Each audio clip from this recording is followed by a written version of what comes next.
In this video, I'll show you how to make copies using a HP DeskJet 2820e printer. Before you start, just make sure that you have enough paper at the back of the printer for the amount of copies that you'll need.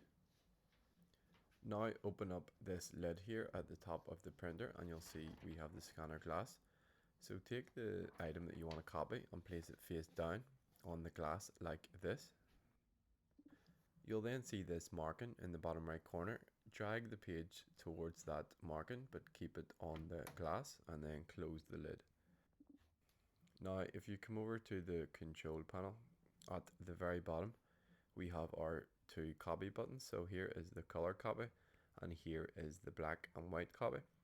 So you would press these buttons for the amount of copies that you need.